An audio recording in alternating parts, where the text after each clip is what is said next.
सविधाना जिंदाबाद आणि जय जगत. बरंच आपण सगळ्यांनी ऐकलेलं असताना आणि मुख्य म्हणजे पुढे जेवणाची वेळ झालेली असताना मला बोलायची वेळ आलेली आहे. संयोजकांनी मला आधीच सांगितले की जरा कमी बोला, तर मी तो प्रयत्न करते. आणि खरं म्हणजे असं झालं की मला जो विषय दिलेला आहे लोकशाहीच्या रक्षणासाठी लोकांचे लढे, तर खरं तर ह्या विषयाचा मोह मला पडला. नाहीतर मला अगदी माहिती आहे की विचारवेधमध्ये जी एक वैचारिक घुसळण अपेक्षित आहे त्या तऱ्हेची विचारक किंवा अभ्यासक मी नाही. सरांनी जसं स्वतःचं वर्णन केलं होतं तसंच मीही एक कार्यकर्ता आहे आणि कार्यकर्त्याच्या भूमिकेतून लोकांचे लढे जसे मला दिसतात आणि त्याच्यात सहभागी होता आलं, त्या माझ्या अनुभवाच्या एका मर्यादेतून मी इथे मांडणार आहे.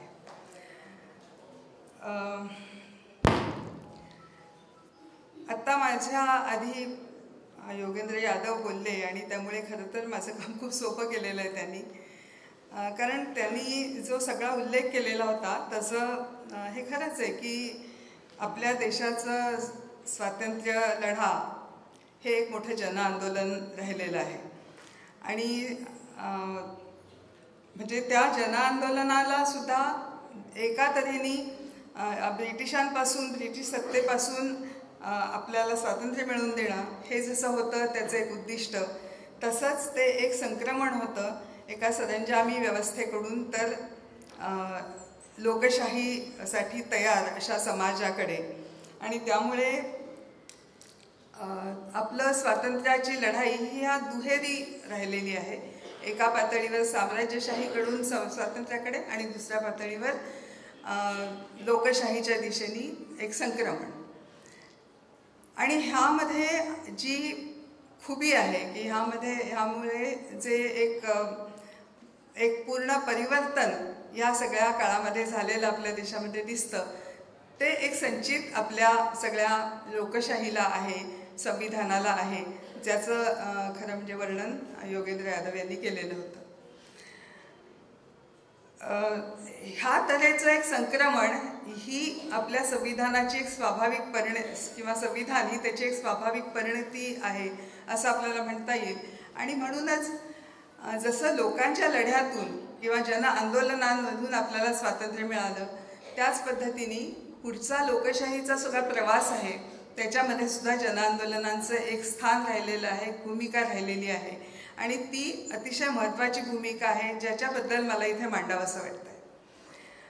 एक असा समज आहे की जनआंदोलनं ही राजकारणापासून फटकून वागतात, पण मगाशी पुन्हा तेही काम योगेंद्रजींनी सोपं केलेलं आहे की राजकारण ह्याला किती पैलू आहेत. आणि मला असं वाटतं उलट की जनआंदोलनं ही हे सगळे पैलू कवेत घेतात, त्यामुळे राजकारण हे सुद्धा त्याला त्याज्य नाही.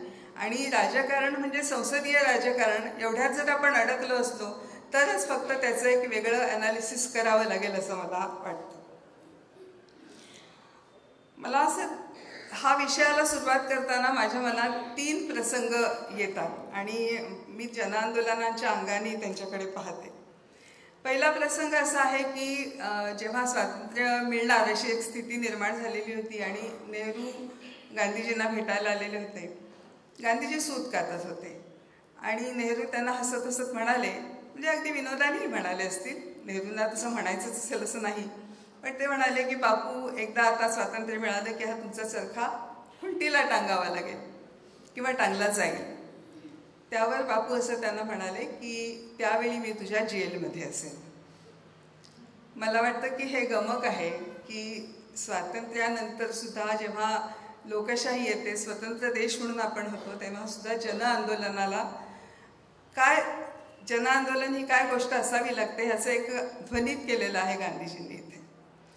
दुसरं मला एक वाक्य आठवतं बाबासाहेब आंबेडकरांचं, जे त्यांनी संविधान सभेतल्या शेवटच्या भाषणात ते म्हणतात की संविधान निर्मितीनंतर आणि त्याच्या अंमलबजावणीनंतर लोकांना आंदोलनं, कायदेभंग, सत्याग्रह, असहकार वगैरे करण्याची गरज राहणार नाही. त्यांचं वाक्य असं आहे की जेव्हा संवैधानिक मार्ग उपलब्ध आहेत तेव्हा या असंवैधानिक मार्गांचं समर्थन होऊ शकत नाही. हे लिखित आजही त्यांच्या त्या भाषणांमध्ये आहे. आणि आज ज्याला बाबासाहेब त्यावेळी असंवैधानिक म्हणाले, त्याच मार्गाने आपण सगळे संवैधानिक मार्गाने लढणारे लोक लढतो आहोत. हे एक गमतीशीर असं वास्तव मला इथे दिसतं. तिसरं, मला डॉक्टर लोहियांची 2 विधानं नेहमी आठवत असतात जेव्हा मी जनआंदोलनांचा विचार करते किंवा एकूणच राजकारणाचा विचार करते तेव्हा. त्यातलं एक वाक्य असं आहे की ज्याचा खरं उल्लेख पुसटता पुन्हा योगेंद्रजींनी केला की अगर सड़के खामोश होगी तो संसद आवारा होगी. जर रस्त्यावरच्या लढ्या थांबल्या आणि जर लोक निष्क्रिय झाले तर संसदेला भ्रष्ट व्हायला काही वेळ लागणार नाही, हे त्यांचं म्हणणं आहे. आणि दुसरं त्यांचं वाक्य आहे की जिंदा कौमें 5 साल तक इंतजार नहीं करती. हे फार महत्त्वाचं वाक्य आहे. निवडणुकांचं राजकारण त्यांच्या जागी असतं आणि निवडणुकांच्या ह्या काळामध्ये त्या तऱ्हेचं एक हा पक्ष का तो पक्ष अशा तऱ्हेचं राजकारण असतं. पण खरं तर ह्या मधल्या 5 वर्षांच्या काळामध्ये जी पायाभरणी करायची असते, जी एक रचना करायची असते, जो एक परिवर्तनाची शक्यता निर्माण करायची असते, तो ह्या 5 वर्षांच्या काळात करण्याचा उपक्रम असतो आणि तो लोहिया अधोरेखित करत आहेत. आणि त्यामुळे जनआंदोलनांचं ह्या सगळ्या एकूण देशाच्या लोकशाहीतलं स्थान काय हे मांडत असताना, याबद्दल विचार करताना मला या 3 गोष्टींचा विचार करावासा वाटतो. बाबासाहेब ज्या पद्धतीने असं म्हणाले होते, मी मगाशी त्यांचं एक वाक्य उद्धृत केलं, पण त्याचप्रमाणे त्यांनी असंही म्हटलं आहे की राजकीय लोकशाहीच्या मुळाशी सामाजिक लोकशाहीचा आधार नसेल तर ती फार काळ टिकू शकणार नाही. आणि इथे पुन्हा जनआंदोलनांचा एक रोल येतो असं मला वाटतं. गांधीजींच्या नेतृत्वाखाली जे साधारणपणे 27-30 वर्ष हे जनआंदोलन चाललं देशाच्या स्वातंत्र्याचं, त्याच्यामध्ये सुद्धा आपण पाहिलं तर स्वातंत्र्य लढा ज्याला म्हणता येईल अशी एक मोठी 6 आंदोलनं झालेली आपल्याला दिसतात. आणि त्यांचा सगळा मिळून काळ पाहिला तर तो 10-1 वर्षांचा काळ आहे. त्या पलीकडचा 20-1 वर्षाचा काळ जो आहे तो ह्या बांधणीचा काळ आहे, तो रचनेचा काळ आहे, तो ह्या लोकशाहीसाठी किंवा स्वातंत्र्यासाठी देशाला तयार करण्याचा काळ आहे. आणि हा खरं म्हणजे पुन्हा जनआंदोलनांचा गाभा असला पाहिजे असं आपल्याला इथे सांगता येईल. आणि त्यामुळे ह्या परिप्रेक्ष्यातनं पण आपल्याला जनआंदोलनांकडे बघावं लागेल. आता ह्या पार्श्वभूमीवर मी जेव्हा स्वतंत्र भारतात झालेली जनआंदोलनं पाहते आणि त्याचं ह्या इथल्या लोकशाहीमध्ये काय स्थान आहे असं बघते तर मला 2-3 महत्त्वाची आंदोलनं इथे उद्धृत करावीशी वाटतात. पहिलं आहे जे स्वातंत्र्यानंतर त्याची सुरुवात लगेचच झालेली दिसते, ते म्हणजे भूदान आंदोलन. विनोबांच्या नेतृत्वाखाली खरं म्हणजे विनोबा चालायला लागायचे आणि ते चालत राहायचे. पण त्यामध्ये जे भूदान आंदोलन जे झालं ते त्यावेळी 47,000 किलोमीटर, 47,000 मैल म्हणजे जवळजवळ 75,000 किलोमीटर हे विनोबा देशात पायी चाललेले आहेत. आणि 47 लाख एकरहून जास्त जमीन ही या भूदान आंदोलनात स्वेच्छेने मिळालेली आहे. त्याच्याबद्दल खूप गैरसमजुती जास्त आहेत की ती कशी जमीन दिली, त्याचं काय झालं वगैरे. पण 24 लाखाहून जास्त एकर जमीन ही त्यावेळी भूमिहीनांना वाटप केली गेली आणि ती 7 लाख आणि ज्याच्यामध्ये दलित सर्वाधिक होते अशा भूमिहीनांना वाटप केलं गेलेलं आहे. मला असं वाटतं की एका अतिशय विषम समाजात जो खेड्यांनी बनलेला आहे, गांधीजी म्हणत होते की 7 लाख खेड्यांनी हा भारत बनलेला आहे, अशा खेड्यांनी बनलेल्या आणि अतिशय विषम अशा समाजामध्ये कष्टकऱ्याच्या कसणाऱ्याच्या हातात जमीन मिळावी हा एक अत्यंत मोठा आर्थिक आणि त्याचबरोबर सामाजिक सांस्कृतिक अशा परिवर्तनाचा कार्यक्रम होता, हे आपण समजून घ्यायला पाहिजे. आणि विनोबा त्याच्याही पुढे जातात, ते ग्रामदानापर्यंत जातात, ग्रामस्वराज्यापर्यंत जातात. आणि मला असं वाटतं की हा जो धागा म्हणजे अनेकदा आपण समाजवादी हे मानतो की नेहरूंच्या हातून तो सुटला, पण खरं म्हणजे तो विनोबांनी पकडलेला होता आणि नेहरूंनी त्यांना त्यावेळी सपोर्टही केलेला होता. त्यामुळे अशा सगळ्या पातळीवर ते पाहायला पाहिजे भूदान आंदोलन की पहिली आर्थिक समतेची आणि सामाजिक सांस्कृतिक बदलाची अशी चळवळ म्हणून भूदानाच्या चळवळीकडे पाहायला पाहिजे. दुसरी महत्त्वाची चळवळ ज्याच्यामध्ये पण आता अगदी समाजवाद्यांमध्ये सुद्धा दोन मतं आहेत हे मला माहिती आहे. समाजवाद्यांमध्ये म्हणण्यापेक्षा मी पुरोगामी हा थोडा आणखीन व्यापक शब्द वापरेन. ते आहे आणीबाणी विरोधातलं आंदोलन. आणि त्याही वेळी त्याला स्वरूप आणीबाणी विरोधातलं आंदोलन आलं पण आणीबाणी ही नंतर आली. त्याच्या आधी जे आंदोलन झालं ते संपूर्ण क्रांती आंदोलन म्हणून झालं. आणि त्याच्यामध्ये पुन्हा आर्थिक, सामाजिक, सांस्कृतिक, शैक्षणिक या सगळ्या पातळ्यांवरच्या परिवर्तनाच्या त्याच्यात शक्यता होत्या.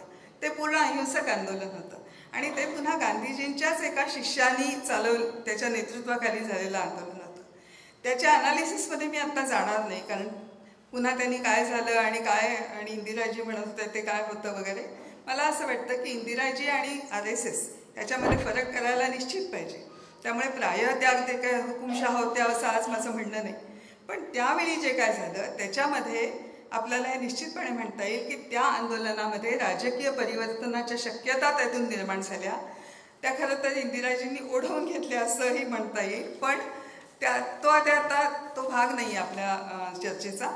भाग इथे एवढाच आहे की अशा तऱ्हेच्या एका जन आंदोलनातून ज्याप्रमाणे विनोबांच्या नेतृत्वाखाली एक आर्थिक परिवर्तनाची शक्यता असलेलं आंदोलन निर्माण झालं, त्याच पद्धतीने एक राजकीय परिवर्तन करून दाखवणारं असं आंदोलन JPंच्या नेतृत्वाखाली या देशात झालं. मला असं दिसतं की ह्या सगळ्या काळात म्हणजे विशेषतः जनता पक्ष आणि त्याच्या सत्तांतर आणि पुन्हा सत्तांतर यानंतर, कारण आमची जी पिढी होती ती JPंच्या आंदोलनातनं सामाजिक चळवळीत आली, राजकीय चळवळीत आली. तर मला असं दिसतं की एक नैराश्य त्यातून नव्या त्या तरुण पिढीच्या मनात निश्चितपणे निर्माण झालेलं होतं. पण तसं पाहिलं तर त्यातून जी पिढी उदयाला आली ती आजही म्हणजे आज जी 60 ते 70 वर्षाच्या वयोगटात आहे ती फळी त्याच्या 30-40 पासून आज 60-70 पर्यंत पुन्हा एका पुरोगामी चळवळीला आकार देत आलेली आहे. आणि ती आंदोलनकारी पिढी तिचा मला पुढे उल्लेख करावा असं वाटतं. आणि ही साधारणपणे 1980 आणि त्याच्या पुढची जी आंदोलनं आहेत ती ज्याचा एक मी भाग राहिलेली आहे. म्हणजे मला ती मर्यादा आहे की मी इतर आंदोलनांबद्दल कदाचित फार आता इथे मांडू शकणार नाही वेळेअभावी सुद्धा. पण विकासाच्या संकल्पनेला प्रश्नचिन्ह उपस्थित करणारी अशी ही आंदोलनं जी 80 नंतरच्या दशकांमध्ये सुरू झाली त्याबद्दलचा मला इथे थोडासा आढावा घ्यावा असं वाटतो. आत्ता ज्या भांडवलशाहीचं वर्णन सर करत होते तर ही भांडवलशाही ज्या पद्धतीने ह्या सगळ्या देशावर हावी झालेली होती, म्हणजे मला असं दिसतं की कल्याणकारी व्यवस्था आणि योगेंद्रजी म्हणाले की आपल्याला कदाचित सगळं आयतं मिळाल्यामुळे सुद्धा असेल, आपल्याला स्वातंत्र्यही आयतं मिळालं आपल्याला, म्हणजे आमच्या पिढीला स्वातंत्र्य चळवळ ज्यांनी केली त्यांनी खूप खस्ता खाल्ल्या, पण आमच्या पिढीला ते तसं फुकटच मिळालं. स्वातंत्र्य मिळालं, लोकशाही मिळाली, कल्याणकारी सरकार मिळालं, मताधिकार मिळाले, सगळं काही झालं. आणि त्यामुळे जी एक लिथार्जी, एक निष्क्रियता आलेली होती समाजामध्ये ती एका पातळीवर, आणि दुसऱ्या पातळीवर सगळं काही एकदा मत दिलं किंवा नाही दिलं तरी सरकार करेल हे लोकांनीही मानलेलं आणि सरकारनेही दिलेलं आश्वासन. या सगळ्या पार्श्वभूमीवर मला असं दिसतं की हे विकासाच्या प्रश्नावर जी आंदोलनं उभी झाली त्यांनी प्रश्न विचारायला सुरुवात केली की विकास कुणाचा आणि कुणाचा बळी देऊन. आणि म्हणून पुन्हा ज्याला एक पर्यावरणीय पदर जास्त राहिला आणि तो सुद्धा पर्यावरणीय विषय हा जगाच्याही अजेंड्यावर आणि भारताच्याही अजेंड्यावर हा 80च्या दशकातच आलेला दिसतो. एक पुन्हा गांधीजीच असे दिसतात की ज्यांना पर्यावरणीय प्रश्नाची जाण होती आणि ती हिंद स्वराज्यापासून आपल्याला दिसते. पण अन्यथा भारतात सुद्धा 80च्या दशकापासून ही जी आंदोलनं सुरू झाली त्यांनी विकासाचा मुद्दा जसा ऐरणीवर आणला तसा सामाजिक न्यायाचा पण आणला. आणि म्हणजे नर्मदा बचाव आंदोलन हे एक उदाहरण आहे त्याचं, म्हणून मी थोडंसं विस्ताराने त्याच्याबद्दल बोलेन की नर्मदा बचाव आंदोलनाने या देशातल्या विकास संकल्पनेला प्रश्नचिन्ह लावतानाच ह्या देशावरच्या संसाधनांवर पहिला अधिकार कुणाचा हा मुद्दा पण ऐरणीवर आणला. आणि तिथला जो स्थानिक आदिवासी आहे, शेतकरी आहे, त्या संसाधनांवर जगणारा माणूस आहे तो या संसाधनावरचा पहिला त्याचा हक्क आहे हे अधोरेखित केलं. आणि हे मग एकमेव आंदोलन नाही, मला असं वाटतं की त्याची सुरुवात खरं म्हणजे नर्मदा बचाव आंदोलनाच्या आधीपासून झाली, जी चिपको आंदोलनातून झालेली आपल्याला दिसते. चिलिकासारखं आंदोलन आहे, सुवर्णरेखासारखं आंदोलन आहे, सायलेंट व्हॅली आहे, कोयल कारोचं आंदोलन आहे. अशी अनेक आंदोलनं अशी दिसतात की जी ह्या विस्थापनाच्या मुद्द्यावर उभी राहिली. आणि त्यामुळे 80च्या दशकातला सगळ्यात मोठा प्रश्न हा विस्थापनाचा दिसतो. आणि त्याचवेळी बघा कशी कूस बदललेली होती. म्हणजे एका बाजूला जागतिकीकरण येत होतं, एका बाजूला ह्या सगळ्या विकास नीतीच्या परिणामी जशी संसाधनं शहरांकडे आणि श्रीमंतांकडे खेचली जात होती, तशीच संपूर्ण त्या गावांमधून रोजगाराअभावी बाहेर पडणारी, विस्थापित होणारी वेगवेगळ्या विकास प्रकल्पातून अशी सगळी माणसंसुद्धा शहरांकडे जात होती. आणि शहरांच्या वेशींवर, ज्याला शहरांची सूज असं म्हटलं गेलं, अशा परिस्थितीमध्ये राहत होती. त्यामुळे हा विकास नीतीचा मुद्दा हा गेल्या 4-5 दशकांमधला अतिशय कळीचा मुद्दा बनलेला आहे. आणि आज त्याचं रूपांतर एका कॉर्पोरेट शाहीमध्ये झालेलं आहे. ह्या काळामध्ये ही जनआंदोलनं आपलं काम करत आहेत. मी ज्या जनआंदोलनांच्या राष्ट्रीय समन्वयाचा भाग आहे, त्या जनआंदोलनांच्या राष्ट्रीय समन्वयाने ह्या अशा सगळ्या आंदोलनांची एकजूट बांधली.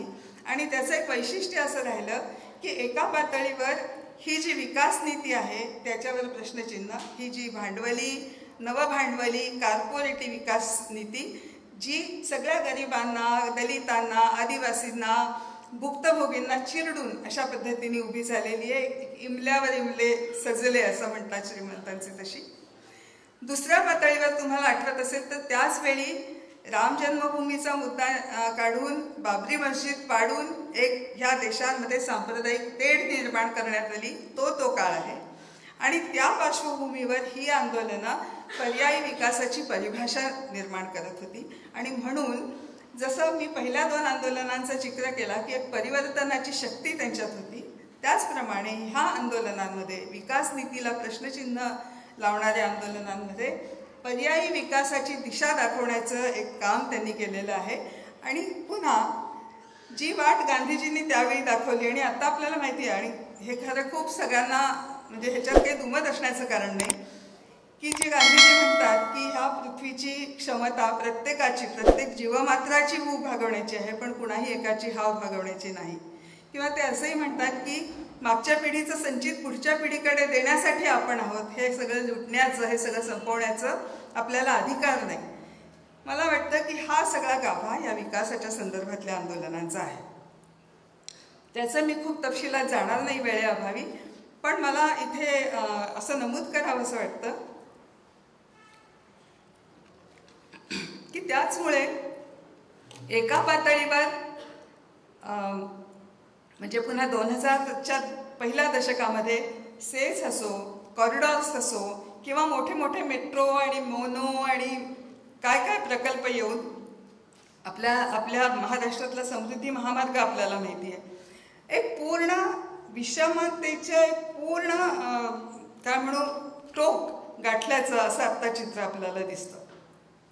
आणि एका बाजूला आत्तासुद्धा आपल्या सगळ्यांच्या चर्चा विश्वात राम मंदिराचा मुद्दा असताना, किंवा सर्व धार्मिक तेढ उभी करून सतत अल्पसंख्याकांना खच्ची करत जाणं किंवा सतत भयाच्या सावटाखाली ठेवणं हे चालू असताना, दुसऱ्या बाजूला ह्या देशाची सगळी संसाधनं विकून, मोडीत काढून, काही मुठभर कॉर्पोरेट्सच्या हातात देऊन, दुसऱ्या बाजूला ह्या देशातल्या गरीब आणि श्रीमंतांची दरी प्रचंड वाढवली जात आहे. इतकी की आता आपल्या महाराष्ट्रात आपल्याला सगळ्यांना आठवत असेल, आपली नुकती ताजी घटना आहे की नांदेड आणि अन्य जिल्ह्यांमध्ये जेव्हा सार्वजनिक हॉस्पिटल्समध्ये मृत्यू होत गेले, तेव्हा तिथल्या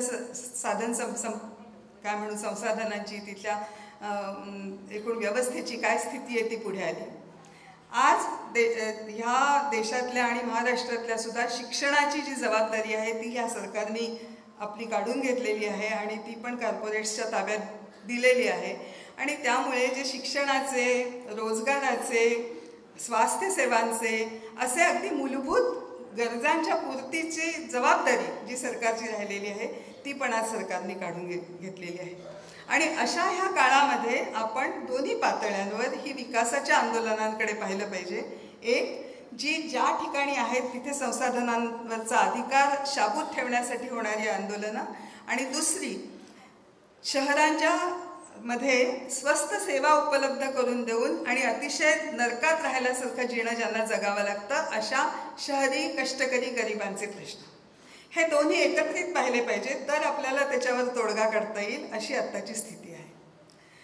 आता ह्या सगळ्या पार्श्वभूमीवर म्हणजे आता ही आंदोलनं हारतायत का जिंकतायत का काय, खरंच साधी उदाहरणं मला देणं अगदी शक्य आहे की लढेंगे जितेंगे ही आंदोलनांचा हा नारा आहे आणि तसं होतं हा अनुभव आहे. म्हणजे नर्मदेत सुद्धा आपल्याला हे सांगता येईल की जगात झालं नाही इतकं पुनर्वसन, 15,000 कुटुंबांच्या जमिनीला जमीन देऊन बाकी सगळ्यांना गावठाणासकट पुनर्वसन सुप्रीम कोर्टाला निर्णय द्यावा लागला 60 लाख रुपये हेक्टरी देण्याचा.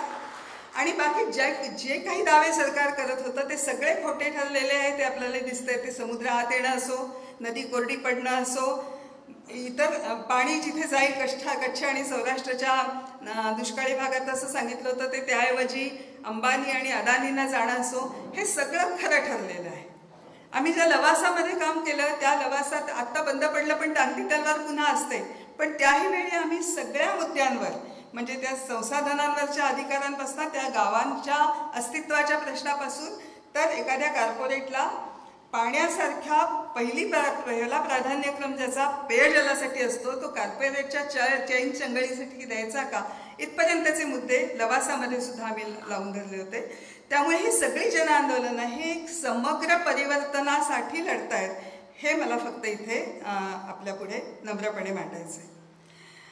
आणि हे खूप म्हणजे हे आता ह्याची नावं किती घेऊ, अगदी जनआंदोलनाच्या राष्ट्रीय समन्वयाच्या पहिल्या काळातलं एनरॉनचं आंदोलन असेल, दंगेल ड्राफ्टच्या विरोधातलं असेल, कुडनकुलम असेल, पॉस्को आणि वेदांता असेल, नंदीग्राम आणि सिंगूर असेल, मिठी विरदी असेल, किती आंदोलनं आपण सांगू शकू की जिथे लोक लढले तिथे जिंकले.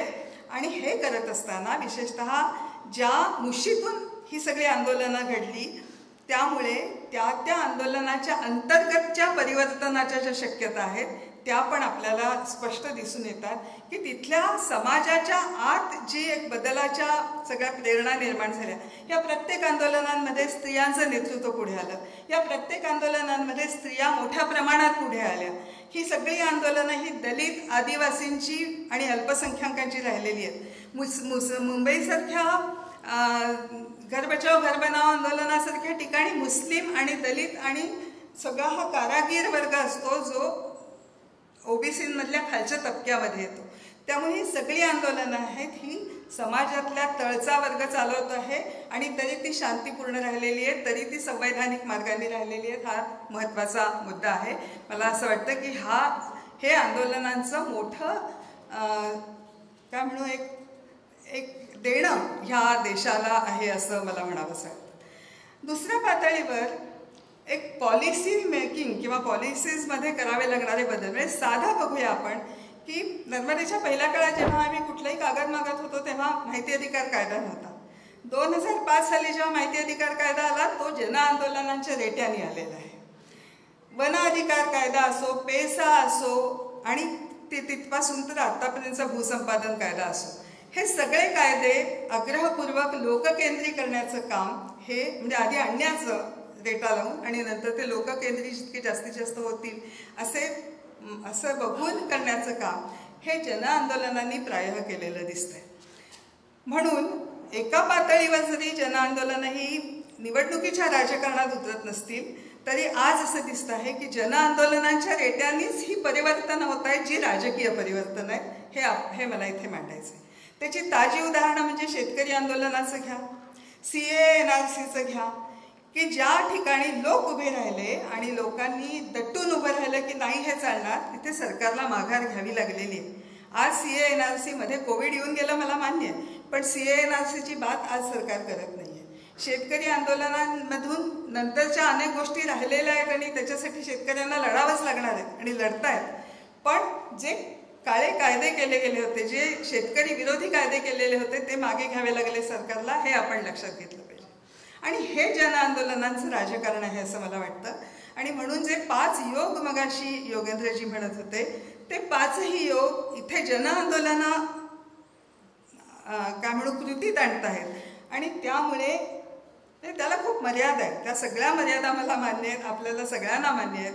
पण एवढंच म्हणायचं आहे की जसं ते सडक अगर खामोश रहे तो संसद आवारा होगी हे जे आहे ते होऊ नये म्हणून आज ही जनआंदोलनं आपल्या आपल्या परीने काम करत आहेत, आपल्या आपल्या परीने पुढे जात आहेत.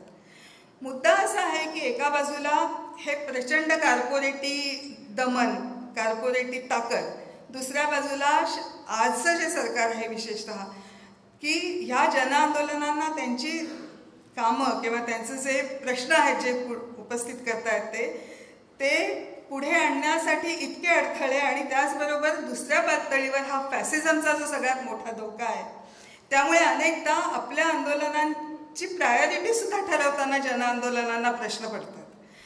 म्हणजे ज्या पद्धतीने अभिव्यक्तीचा संकोच आज चालू आहे, ज्या पद्धतीने कार्यकर्त्यांना आणि पत्रकारांना किंवा बोलणाऱ्या कुणालाही UAPA लावला जातो आहे, ज्या पद्धतीने कुणाही शत्रूला एकतर ईडी लावायचा किंवा स्वतःच्या खिशात घालायचं आणि पवित्र करून घ्यायचं हे चाललेलं आहे. आणि त्यामुळे विशेषतः राजकीय पक्षांची, राजकीय कार्यकर्त्यांची, संसदेत किंवा त्या ठिकाणच्या सत्ता केंद्रात बोलू शकणाऱ्यांची मुस्कटदाबी चाललेली आहे. या काळात फक्त जनआंदोलनं अशी आहेत की आजही ती उभी आहेत आणि सरकारला ललकारत आहेत. मला असं वाटतं की म्हणजे पुन्हा योगेंद्रजी म्हणाले, त्यांना उत्तर म्हणून मी हे म्हणत नाहीये, पण गांधीजींचाही एक रोल होता. आणि जेव्हा आपल्याला सगळ्यांना हे माहीत होतं की संसद स्थापन करायची आहे, सरकार करायचं आहे आणि ते चालवायचं आहे, त्याचवेळी तळामध्ये लोकांमध्ये काम करणारं जनआंदोलन जागं आणि जिवंत ठेवावं लागेल ह्याची पण जाण या सगळ्यांना, बाबासाहेब असोत की गांधीजी असोत, ह्यांना होती. आणि म्हणून मला असं वाटतं की जनआंदोलनाचा देशाच्या राजकारणात, समाजकारणात हा असा एक रोल असतो आणि असला पाहिजे. आणि तो रोल आज ही जनआंदोलनं सगळी राबवत आहेत, चालवत आहेत असं मला दिसतं. मगाशी जे आवाहन त्यांनी केलं त्याच्या पुढे जाऊन मी हे एक आवाहन करीन की 24ची लढाई अगदी समोरची लढाई आहे, ती तर आपल्याला लढावीच लागणार आहे. पण त्या राजकीय सत्तेला जर आपल्याला उत्तर द्यायचं असेल किंवा चॅलेंज निर्माण करायचं असेल, आव्हान उभं करायचं असेल, तर समाजाच्या पोटात ती लढाई लढावी लागणार आहे. आणि तिथे आपण फार कमी पडतोय असं मला वाटतं. आपण फेसबुकवर रिॲक्शनरी लिहित राहतो, जे आपलेच मित्र वाचतात किंवा काही लोक ट्रोल करतात.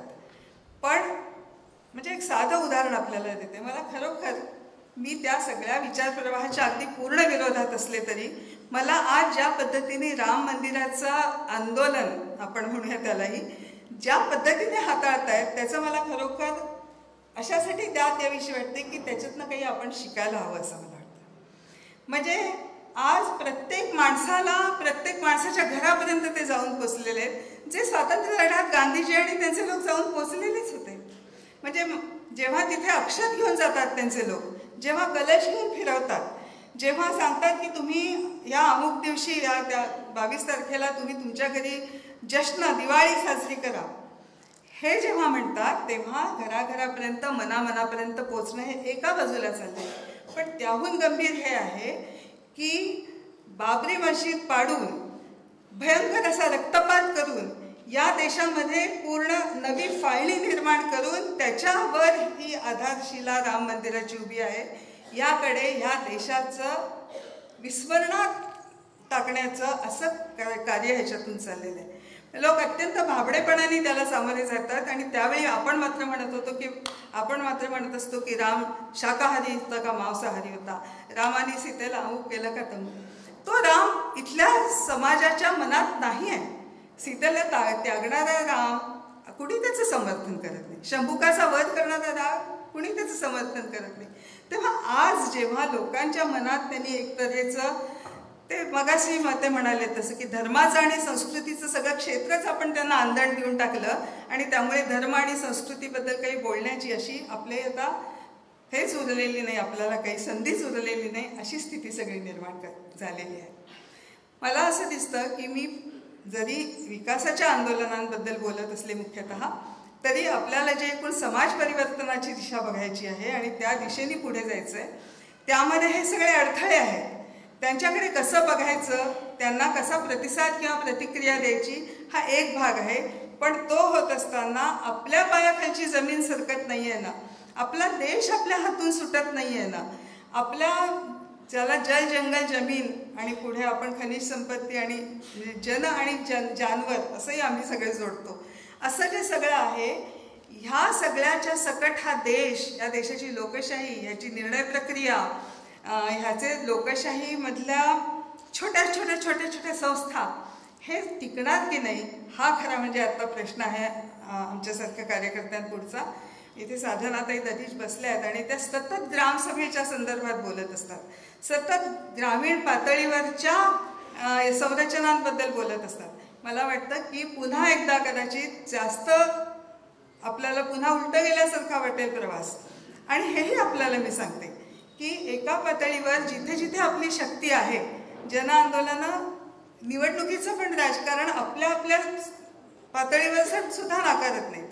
जिथे जिथे आपली शक्ती आहे तिथे तिथे ग्रामपंचायतीपासून जिल्हा पंचायतीपर्यंत किंवा स्थानिक स्वराज्य संस्थांच्या निवडणुका लढवणं, निवडून येणं हे जनआंदोलनं करत आली आहेत. आणि ताजी घटना सांगते की मध्य प्रदेशच्या आत्ताच्या निवडणुकीमध्ये सुद्धा नर्मदा बचाव आंदोलनाच्या क्षेत्रातल्या 5ही कॉन्स्टिट्युएन्सीजमध्ये काँग्रेस निवडून आलेली आहे. काँग्रेसचा प्रचार नर्मदा बचाव आंदोलनाने केला होता की नाही या चर्चेत न जाता खूप मोठा संघाचा आणि BJPचा एक गड असताना सुद्धा तिथे नर्मदा बचाव आंदोलनाच्या क्षेत्रात मात्र काँग्रेस निवडून येते. मला असं वाटतं हे आपण समजून घेण्याचा भाग आहे.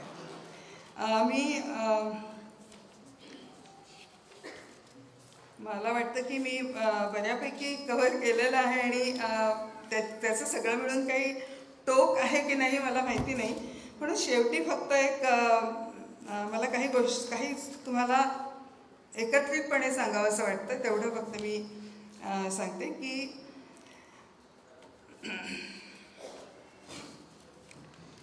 एक जनआंदोलनांचं राजकारण ह्याबद्दल मला फक्त थोडंसं सांगावं असं वाटतं की आता मी म्हटलं तसं ते एक व्यापक राजकारण आहे.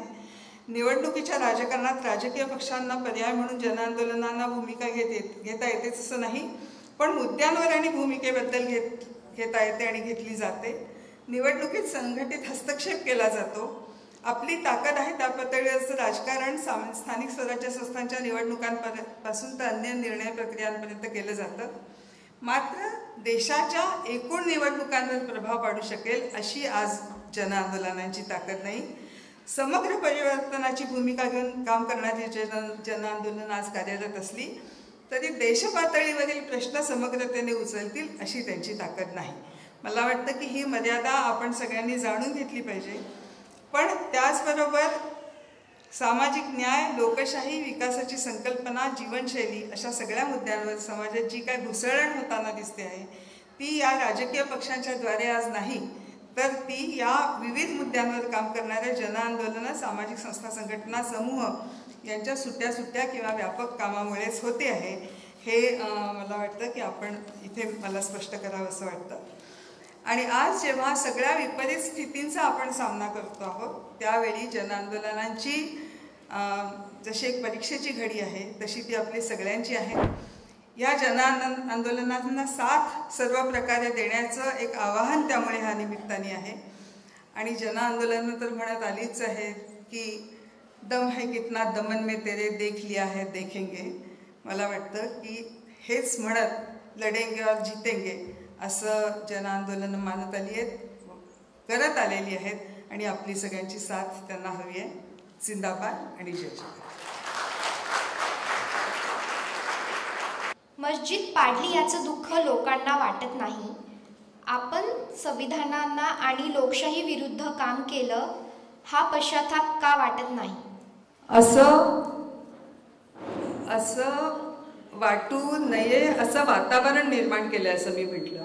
लोकांना बाबरी मस्जिदच्या वेळी सुद्धा दुःख झालेले लोक कमीच होते आणि ज्यांना आनंद झाला असेही जास्त होते.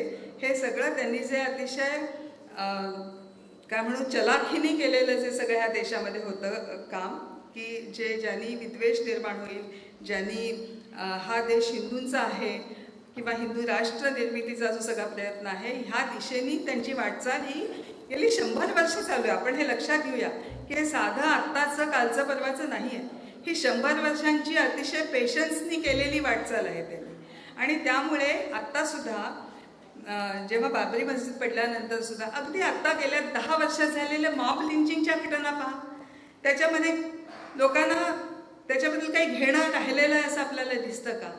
कारण हे हिंदू मुस्लिम नॅरेटिव्ह ज्या पद्धतीने केलं गेलं त्याच्यामध्ये ते कुणीतरी परकेच आहेत आणि इतकी पण माणुसकी राहणार नाही अशी स्थिती निर्माण झाली की परका असेल तरी तो माणूस होता मेला आहे तो, हे पण लोकांचं भान गेलं. इथपर्यंत विद्वेष या देशात पसरवण्याचं काम त्यांनी केलेलं आहे. म्हणूनच योगेंद्रजी पुन्हा पुन्हा जे म्हणत होते की ते इतकं विष अगदी आतपर्यंत भिनलेलं आहे की त्याच्यावर उतारा काय हा आपल्या सगळ्यांपुढचा प्रश्न आहे. मी असं बिलकुल म्हणत नाही की बाबरी मस्जिदीचं काही काय केलं ते पाप नव्हतं किंवा काही, उलट ते जे काय केलं ते आत्ता रामजन्म बघा ना तुम्ही, कुठेही आता बाबरी मस्जिदचा उल्लेख पण नाही आहे. सगळीकडे फक्त राम जन्मभूमी आणि राम मंदिर आणि त्याच्या निमित्ताने करायचा आनंदोत्सव आणि मग हे हिंदू राष्ट्र कसं होईल. आत्ता काही काळ काही मथुरा आणि इतर मुद्दे त्यांनी ठेवलेले आहेत बाजूला, योग्य वेळी ते पण काढतील. मुळात इथलं सेक्युलर ताणापाणा, सेक्युलर हे वस्त्राची वीण उसवणं हाच त्यांचा मोटो आहे आणि तो आपण लक्षात घेतला पाहिजे. आणि जी सगळी मगाशी खूप सुंदर पद्धतीने योगेंद्रजींनी सांगितलं होतं की जे आपल्यातलंही हीण होतं ते गेलं ना. स्वातंत्र्य आंदोलनाच्या काळात जे सत्व पुढे आलं, जे आपल्याला संविधानाच्या रूपाने न्याय स्वातंत्र्य समता बंधुतेच्या रूपाने मिळालं, ते सगळं सत्व आणि सत्व पुढे घेऊन जाणं ह्यात आपण कुठेतरी कमी पडतोय, ही खंत खरी आहे.